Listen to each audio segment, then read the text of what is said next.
From Transformers Robots in Disguise 2015, this is the Warrior Class Starscream, a figure that is kind of underrated from a show that's pretty overhated. Yeah, let's just look on the back. Do we have a bio? Yeah, this is about the time they started phasing the bios out. But you can see the transformation, and, well, look at that. If I had that app that died like 8 years ago, I could have gotten something. Just get him out of the box. Just looking Starscream over, I'm going to reconfirm that I really enjoy this design. A thing I liked about RID 2015 is it tried to find a happy middle between Prime and G1. Sometimes it was more obvious than others, right? Soundwave is a great example of the two coming together. I think Starscream's even better, though. You still have the thin proportions from Prime, especially in his face and his arms, but you can see he's added on armor to himself to bulk himself out. What's even more interesting is that the armor pieces emulate the Coronation Starscream with his shoulder pads, the wings forming a cape.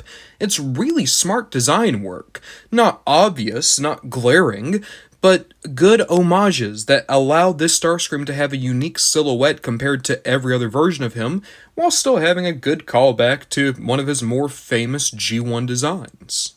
The head sculpt is so nice. You literally see the Prime face just under this G1 helmet, and yet he still has his little red fin there just above the eyes.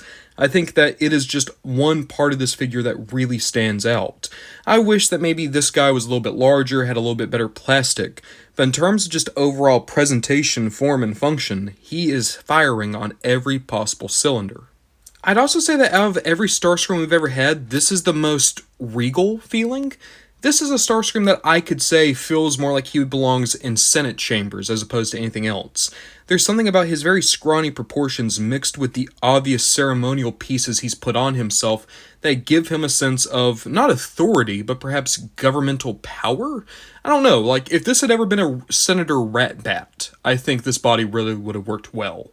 You look at most Starscreams, and either they're very bulky and look like warriors, or they're somewhat thin, and they look more like they're scheming, but still war-ready. I'm thinking Cyberverse and Prime for that. This is just a Starscream that looks like he's made more for middle management, and I like that. Looking at articulation, he has a good swivel here at the head, a universal here at the shoulder, ball joint here at the elbow, gives you a lot of range, a hinge at the wrist. You have nothing in the waist. Can you cheat something? No, you can't cheat anything.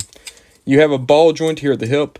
You have a good deep knee, double jointed knee if you want to use a transformation joint, and a hinge here at the ankle.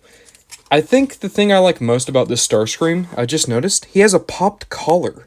Like, everything about this Starscream is just oozing. He is having a midlife crisis. He wants to have gains without actually doing the work. He's probably listening to an Andrew Tate clone, and he's disgusting. Great for Starscream. Perfect for him. In terms of accessories, we have these two pistols here. Now, you can have him hold them like guns. There we are. And they look pretty good, kind of like silencers. You can also put them on his forearms to get the null rays. Now, that looks okay, and he did show up in the show like that. I don't know how I prefer it. I think they look just as good as either dual pistols or as the null rays. Looking at it, I do think I prefer the null rays. I do like how it kind of bulks out his forearms just a little bit more. Okay, good guns. Can use them just about anywhere. They have a couple of different functions, exactly what you want.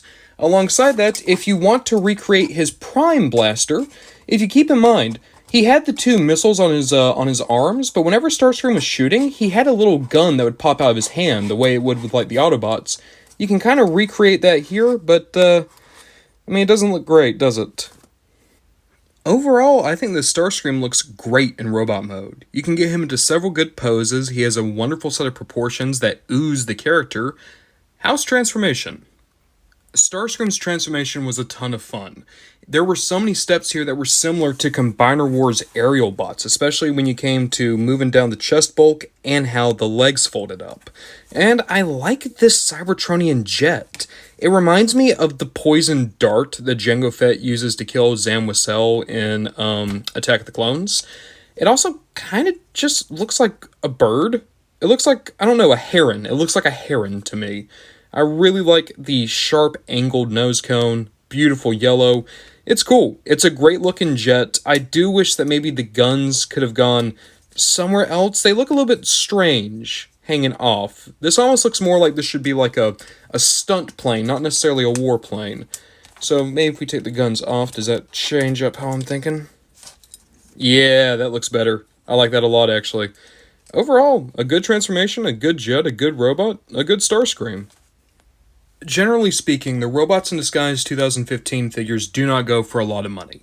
They're not particularly popular with collectors, despite the fact that, again, just generally speaking, a lot of the toys were actually pretty solid, and some of them were outright great.